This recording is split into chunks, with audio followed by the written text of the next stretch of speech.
Answer our questionnaire below and include your email address, and we'll get back to you within 72 hours with our team's personalized recommendations.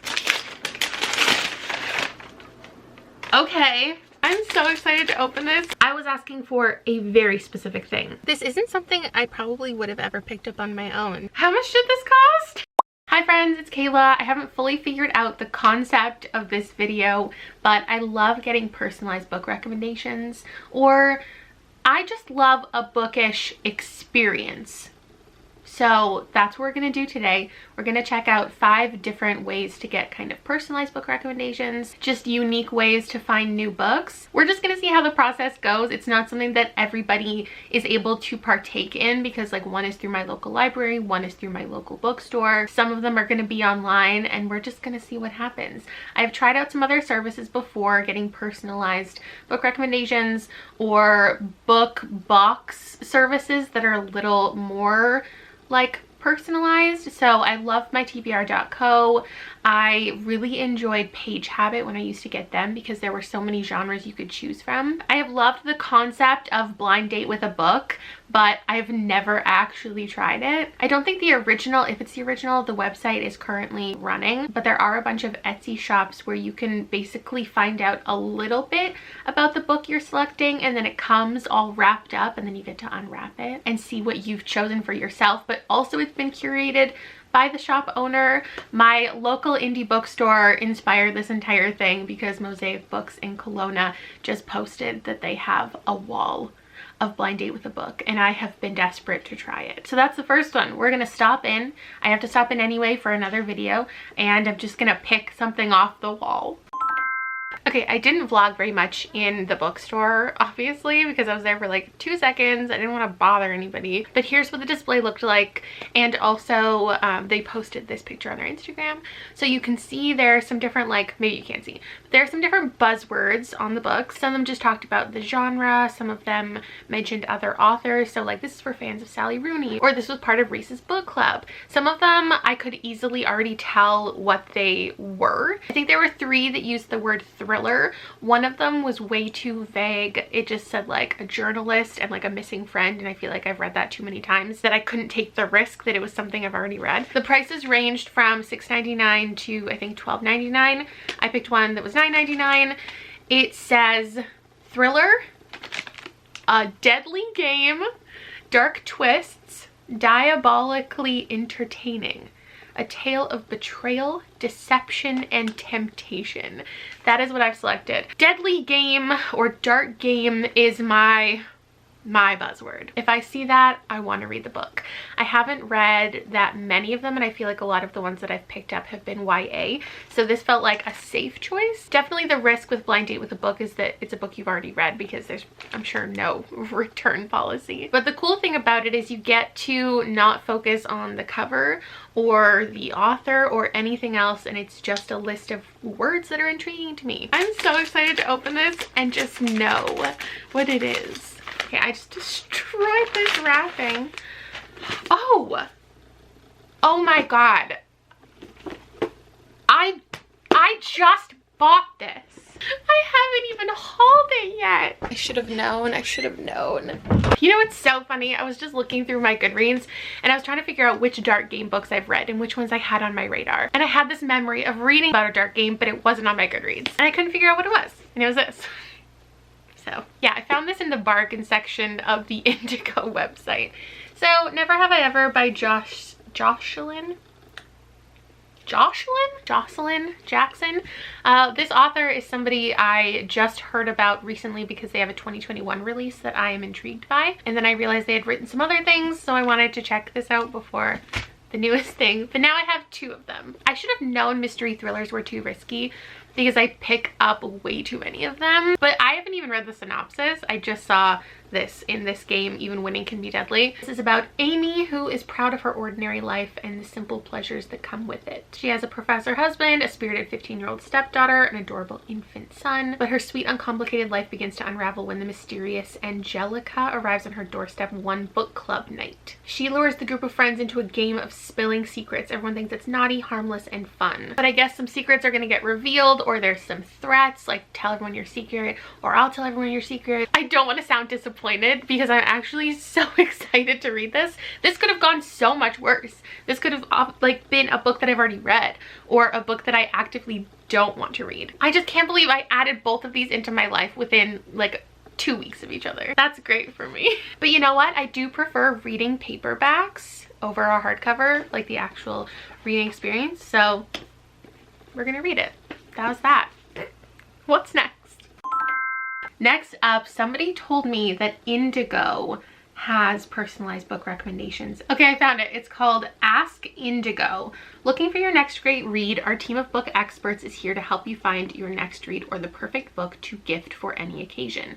Answer our questionnaire below and include your email address and we'll get back to you within 72 hours with our team's personalized recommendations. That's so cool that that's just our free service. So this questionnaire had 6 boxes. I only had 75 characters for each of these boxes, which definitely makes sense for time management for the people who are offering recommendations. The first 2 were easy because I don't have a budget and the recommendations are for me, so I just clarified who they were for, a 30-year-old lady. And then I was surprised by this question: do you need this by a particular date or for a specific occasion? I guess it makes sense because then it says for a birthday or graduation promotion, so it could have like catered the type of book. But I just read it and I was like, for a particular date? I mean, it's supposed to come in the next 3 days. So I just told them I was making a YouTube video about it. Then it asked about interests and passions. And while I have a lot of passions outside of reading, I wasn't looking for a book recommendation based on like my hobbies. I was looking for a recommendation based on things I've already read. So I ran out of characters, but I managed to fit in: I have a passion for being scared while reading, also confused, intrigued, and generally weirded out. I thought that would kind of sum up what I was okay with reading. Horror, weird stuff, mysterious things. When asked what genres and authors I typically like to read and last books I enjoyed, I put down horror, light sci-fi, light fantasy, and used Sherry Demeline, Quanberry, and Blake Crouch as examples. And then for anything else I'd like them to know, I had a few more characters, so I added my Goodreads link and also included that I was interested in adult titles, newer releases preferred, authors of color were ideal, and I like standalone books. Okay, pretty much exactly 72 hours later, I just got the email from Indigo. It says, "Thanks for reaching out. I think you'll love the Midnight Bargain." I've never heard of that before. Is that gonna be... I think there's another one. Oh my god. It's the newest from the World Fantasy Award-winning C.L. Polk. I feel like I've heard of that person. Whose novels mix up witchcraft, mystery, history, and romance into a fantastic concoction. Okay, the other one says, if you've read that already, which I haven't, but we'll see, I'd suggest Dance on Saturday. I haven't heard of that either. Elwyn Copman throws genre tropes into a blender and comes up with the deep, weird, and thoughtful stories. Race, love, loneliness, and immortality thread through the central novella and the other stories in the book. That's nice that it tells me who. So Claire from Ask Indigo, thank you so much for your time. You're not gonna see this. I think it's only fair that we get it from Indigo. Oh, and it's on sale. Claire, good looking out. I'm definitely leaning towards the novel and I haven't read it yet, so we can't rate the service. This isn't something I probably would have ever picked up on my own. Points for giving me something that wasn't on my Goodreads, something I have never heard of. And it is something that I think you might think that I would enjoy. I feel like that went well. I didn't spend any money. I'm a loyal customer. Claire took her time. I don't know, did she? The books were on sale. I feel good about that. So I just went and picked this up from Indigo. 20% off. This has been in the Canada Reads competition. I hadn't really planned to read any of the other Canada Reads selections. I have already read the winner, so that's kind of cool. I think there maybe are a couple other on the list that were on my radar. This wasn't one of them, but in the past month since starting this whole thing, I have seen so many of my friends reading this and loving it, so I'm even more excited now. I think they were both great suggestions. Hey, this one matches my sweater. But of course I chose the one about magic. So in this we're following a girl named Beatrice, and she like has some kind of magical abilities, wants to do something specific with her magical abilities, but isn't allowed to. And then I think something gets stolen from her and she has to bargain to get it back. And basically what's stolen from her is like her first kiss. I am intrigued and I'm excited to read this with you and tell you all of my thoughts. Next up, I'm going to try my local library. So this is the Okanagan Regional Library. There are so many branches across the Okanagan. It's really my favorite place to just get books in general. Love the library. And they have this whole page called What to Enjoy Next. Book and movie suggestions just for you.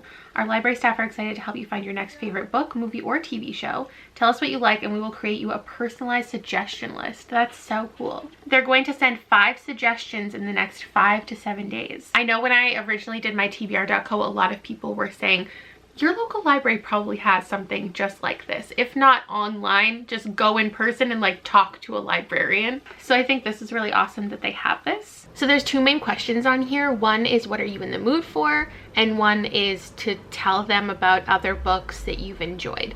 I do have the option of asking for like books, shows, and movies, but I'm sticking to books. So for what I'm in the mood for, I'm asking for queer adult titles without romance being the major plotline. And I say that specifically because I have found so many YA books with great representation, but when I look at adult titles that are queer or LGBTQIA+, they are romance. A lot of romance shows up. Whether it's like light, happy romance or erotic fiction, that's just not what I gravitate towards. So I want something in the vein of We Are the Ants, The Empress of Salt and Fortune, A Lat's Away, Felix Ever After, The Black Flamingo, Anna Marie McLemore. I definitely didn't want to be too specific with the things I was looking for or the things I was trying to avoid, so I kept it short. Any genre is fine. Any queer adult book is what I'm looking for. I wanted to give them 2 things I liked and 2 things I didn't, so I said that I like standalones and recent publications, and I don't like fame and deceit. I feel like I know a good amount of like queer adult books that could have been recommended that would involve fame and deceit, and I wanted to avoid those ones specifically. So that's all I added here, and I'll come back with my suggestions in a week. I just got my email from the library and I didn't know what it was because subject says adult read and then reading suggestions, and I was like, who is this? So I clicked on it and saw the very first thing, and hopefully there's something else under it. This says, please click on the highlighted titles below to access these works in our catalog and place holds. The first one is Fingersmith by Sarah Waters, and I think I know who Sarah Waters is. This says Sue Trinder is an orphan left as an infant in the care of Mrs. Suxby, a baby farmer who raised her with unusual tenderness as if Sue was her own. One day the most beloved thief arrives. If she wins a position as the maid to Maud Lily, a naive gentlewoman, and aids gentlemen in their seduction, then they will all share in Maud's vast inheritance. Next, there's one called Havana. Stephen Hunter takes beloved hero Earl Swagger into the lush world of 1950s Cuba to fight the American mobsters who control the Havana casinos. Third recommendation, Monkey Beach by Eden Robinson. The story of a family engulfed by loss and legend that takes us on a journey into the spirit world of a young Haisla woman. Okay, open season. As Wyoming game warden Joe Pickett races against time to save an endangered species, he finds himself plunged into a deadly mystery that soon threatens his family and the ones he loves. Oh, another Eden Robinson. I don't even know who Open Season is by. Okay, everyone knows a guy like Jared, the 16-year-old burnout in high school who sells weed cookies and has a scary mom who's often wasted and wielding some kind of weapon. Jared smokes and drinks too much and his mom's a mess and can't rely on anyone for consistent love and support except for his flatulent pitbull baby killer. But now she's dead. Oh my god, there's more. Doomsday Book. Journeying back to the year 1320. A deadly epidemic. Oh dear. Half a King. This came out in the future. Heir to the throne, Yarvi, prompted by the murder of his father, embarks on a kingdom-transforming journey to regain the throne from the power of the dog. Blah, blah, blah. Drug trade. This is a prequel. Okay, thank you to Peter, the reference librarian in a town near me. I don't know how to feel about any of them, but you know what's cool? We're gonna get them for free from the library. What? You're hacking. You're hacking. I'm not hacking. What are you talking about? The library is free. You're hacking. I wonder if they were selected specifically because they're all available, or because like he personally enjoys them, or he knows they're popular, or like what the process is for recommending things. For free recommendations, like your expectations can't be that high to begin with. Hi, it's 3 days later. I just got a second email that I want to share with you. I basically resubmitted my survey in the hopes of getting some different recommendations. And please don't take this that like I'm really upset or that I feel some type of way. I don't really care. It's a free service. Maybe my request got a little bit muddled, but I feel like I was asking for a very specific thing. Adult books with LGBTQIA+ queer content. And only one book from the entire list of recommendations actually fit that. Just a couple things I really wanted to like lean into was maybe a novella and books not about deceit. I just don't like, I didn't want to be recommended a spy book. I didn't want like an espionage. I didn't want like someone, you know, having a fake identity. And the one recommendation I got, which maybe I'll read later in life, it's 600 pages and literally says the word con man in the description. And then the rest of the list were almost exclusively books that are part of series. They also weren't like new releases, and like it's fine. I just don't want someone to think that like I expected this like 70-year-old man to really read all of these things that I wanted and find me like the perfect book. But for the rest of the evening, I just kept thinking about like how shitty that would have felt if I were a younger, more impressionable reader who was seeking out queer books for like maybe the first time and got a list of just not that. But then I was like, there is another survey for teen readers, and if I fill it out, will I get the same person recommending me stuff? Or is there potential for a different list? So I filled it out the exact same way. And in the meantime, I dove into my library's website, which I've never really looked into before. I wanted to know, like, is my local community library doing as much as they can for youth? What are they offering as far as recommendations? And I found there were an okay amount of recommendation lists. There was diversity. There was some stuff. In my deep dive, I also found a podcast that my guy Peter hosts with a co-host named Davin, and they are both librarians. There are like 30 branches. I don't know if like every, you know, branch would have a different person who's going to give recommendations, or if there's somebody specifically at a certain location who does that. But so I was listening to that first podcast, which was all about sci-fi books, which was super cool. And in it, they even mentioned like, this is how you lose the Time War, which would have been a good recommendation. So I knew there was the potential for librarians to recommend the type of thing that I was looking for. And while listening to the podcast and getting introduced to the co-host Davin, I learned what she was passionate about, and I learned about her, and maybe I checked her website, and maybe over the last 3 days I have been reading her 300-page doctorate thesis on narratives of sexuality in the lives of young women readers, and I've been loving it. I'm gonna link it down below. I'm pretty sure she spent like 5 years writing it, and it talks about like Sarah J. Maas books and like Are You There, God, It's Me, Margaret, and I'm kind of a fangirl. So I just got this email and it pops up and it says, ORL, what to read next, from Davin. I just could not be more thrilled right now. Oh my gosh. Okay, I see the seep. Okay, I'm too excited. Hi Kayla, thanks for your request. I found some books that I think you'll enjoy. Click the links to learn more about them and place holds.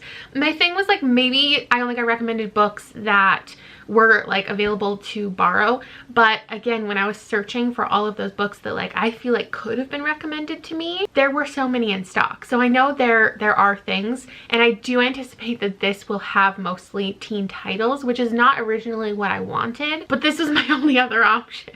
So the first one is The Starless Sea, which I'm a little surprised by. I wasn't sure what that was even about. And then Library of the Unwritten, which I haven't heard of before. The Seep, which is very cool. Aristotle and Dante Discover the Secrets of the Universe, which I have read. Once and Future. I feel like I've seen that cover before. Clap and You Land by Elizabeth Acevedo, which I love. So I got my recommendations from a youth services librarian. I know that in general, I think seeking out queer books that don't focus on a relationship is still something that isn't aggressively prevalent in publishing. But I'm gonna look into these and see what I can gather from the synopses. So I'm sure this will be a slightly controversial pick, but I did pick up the Starless Sea, which I'm guessing most of you were rooting for and expected me to pick, but I do recognize that I didn't pick up the other book, one of the reasons being that it was really long. And this is equally as long as the Sarah Waters, but I just went and picked this up from the library. I couldn't resist it. I really just needed an excuse to read this. Everyone's been telling me to read it for so long, and technically I even recommended this to myself. I did this video where I didn't choose the books, but I curated the books for each Enneagram type based on hundreds of Goodreads shelves, and this was one of the books that consistently showed up that type 8s enjoy more than any other Enneagram type. I had no idea this even had queer elements in it. The first time around I got 8 recommendations. The second time around I got 6 recommendations, and of those 6 recommendations from Davin, I've already read 3 of them and really enjoyed them. So all of the books from her list have been tagged on Goodreads as queer or LGBTQIA+. It was a diverse amount of picks. I think it was mostly YA, which is expected.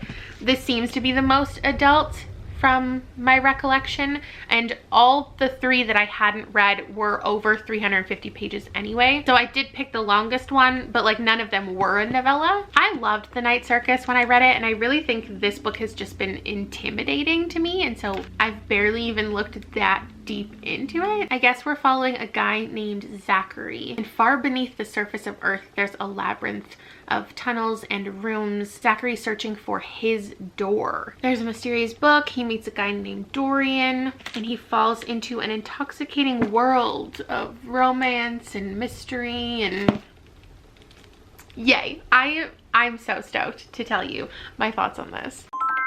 I do want to support a small business, so we're going to find a blind date with a book on Etsy. I actually tried to do this video concept solely with blind date with a book like a year ago, and there were not this many options at all on Etsy, so this is pretty cool. I have to find one that will ship to Canada first of all, and I already know I'm gonna get sucked in by the aesthetics because like this one is cute, this one is cute, but then there are ones that come with stuff in it. And of course, when you're shopping with just a person who's a seller as opposed to a business who has more opportunity to like work with other small businesses or order in bulk, you're gonna get a different quality of materials. So these ones that come with little things that like I already could just pick up at my local like dollar store or grocery store, I probably wouldn't lean towards those, especially if I already know what the items are. This one is so cute. It's Valentine's inspired, and it's probably so out of season once this video actually goes up. Oh my gosh, I browsed for so long before finding a shop that I felt happy with. The choices that they offered, my ability to slightly customize what I wanted. It didn't have a ridiculous shipping charge or shipping time. A lot of the ones that I found were based out of Australia and the UK, which is super cool. The thing that you have to remember is these people are not necessarily setting the prices. I understand how frustrating shipping costs can be, and I'm always more likely to shop with a company who offers free shipping, even if I have to pay more as far as products go. But I just hope other people always remember that when a company says free shipping, it does not mean it was free for them. That person is still paying your $10 shipping. They're just including it in the overall price. This one is blind date with a used book, which I do like the idea of, and it's nice for them to be upfront. I don't love the idea of somebody going and purchasing thrifted items and used items and then reselling and marking it up, but this is a very reasonable fee. I ended up finding one that is one province over from me, and it was $15 to ship, and the box itself was $15. So yes, I'm spending $30 on a secondhand paperback, but again, it's about the experience, the personalization. This isn't something that I would typically do, but I'm doing it for the video. It's from Curl Up Collective is the shop name, and it let me choose the tea that I want to come with it, and then it asked if I had any personalization to add. while I definitely didn't expect the person to go out and shop specifically for me, I'm assuming these Etsy shops work like they go pick out a bunch of books from the used bookstore, wrap them all up, and then whenever a request comes in, they just fulfill it with one of the books they've already curated that they already feel happy with recommending to people. So I selected Earl Grey tea, and for personalizations I wrote I do own most of the books on my Goodreads already, so I don't know how helpful it would be, but I added my Goodreads link just so they had an idea. And then I said I'm always on the lookout for more standalone sci-fi books, because the listing was for YA fantasy and sci-fi. So if I could get a sci-fi over a fantasy, that's what I would have preferred. My package has arrived. It was very quick because it's just the province over. This is probably the one that is like not really up for critique too much, because it's not a company. We don't know the process. We don't know if they're pulling from like their own book collection, if they have a whole bunch of books that they found at the thrift store already to pick from, or if they're intentionally going out and trying to find something cool. This is such an interesting business idea that I would love to do. Like if I ever wanted to whittle down my own collection, it would be so fun to like send books to people purchasing them, and like if they have a similar reading taste to me, or like you already know my collection, then you kind of know what you're in for. Also, I found so many good deals at the local thrift store, but there is something to be said about like purchasing something at a thrift store and then charging more for it online. So you would hope that people who are like buying secondhand clothing and putting it online to sell, that it's like they're not making a huge profit from it, or it is coming from their own collection or own closet, and like every single buying experience is going to be different. So I didn't want to specify too many things because like I don't know what this person's process is. So just by putting in that I want a standalone book on the sci-fi and fantasy listing, like that's just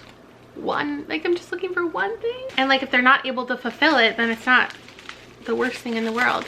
This is very cute. I'm just so fascinated in the process. Like, do you think that people have like all of these already wrapped, or do you think it's wrapped to order? Like maybe I would pull everything off my shelf and like wrap it all up and then put a little tag on it being like, this is this book, this is this book, so then when people order I can easily like quickly ship it out. Oh my god, my name is on it! Oh my god, I'm so glad I put my real name. Ah! There's my little tea. There's a little bookmark. Ooh, this is cool. It's not the tea flavor I picked, but that's fine. Rob's gonna be the one drinking it. Okay, here it is. This is so cute. I can't get over it. It says YA fantasy sci-fi, retelling, reimagining, magic, humor, gore, creepy and dark. Oh my god, why am I so nervous?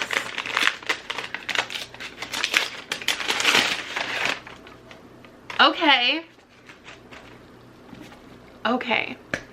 it's Dorothy Must Die.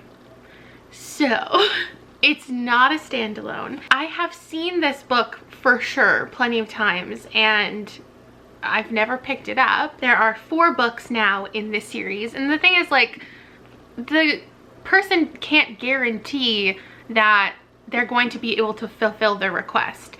And so like if somebody puts in a request and there are so many specifications that they couldn't hit all of them, like what do? Just cancel the order? No, they're gonna fulfill it to the best of their ability. All you were promised was a YA sci-fi or fantasy, which this is. I really never pictured myself reading this, but I have been down for retellings, especially in the last like year or two.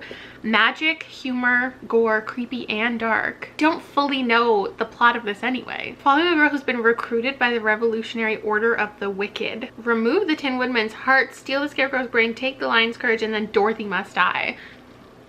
All right, sure.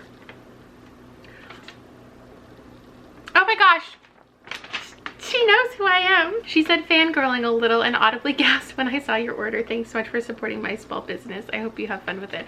I hope I freaking love this. Okay, next up, I don't currently subscribe to any book boxes. I've never really subscribed to book boxes.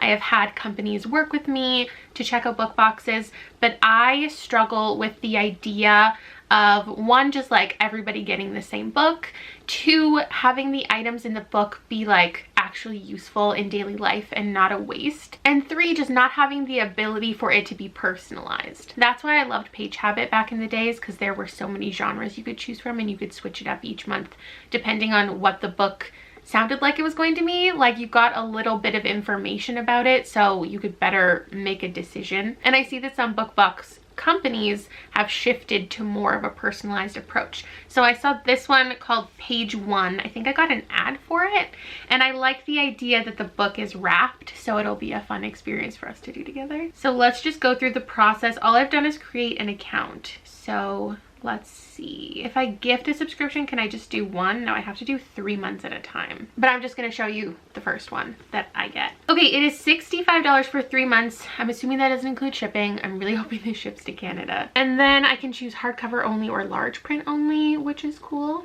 Your book subscription will include a mix of hardcovers and paperbacks for 3, 6, or 12 months based on your preferences. We handpick titles and send them lovingly chosen, lovingly wrapped every month for your subscription. I'm committing to 3 months of stuff. I like this one comes with a little something extra as well, and it looks like they work with some Etsy shops, which is cool because the thing that I've always thought about BookBox companies is you can always get that book for cheaper, like anywhere else. So the experience and everything encompassed has to be worth the money. So this one's cool because you get to get a personalized kind of book box. So what it wants me to fill out is tell us about books and authors you love. That's an easy one. Books and authors you don't enjoy, and can I explain why? Anything else you'd like us to know? A link to Goodreads. And authors and books that I love, I wrote light sci-fi and fantasy, and then I listed a couple books like The Invisible Life of Addie LaRue, We Ride Upon Sticks, and then a couple authors like Matt Haig and Today Thompson and Sylvan Newell. I wrote a couple authors that I haven't enjoyed, and then in the things I'd like them to know, I said I prefer standalone books and would prefer no YA or heavy romance themes.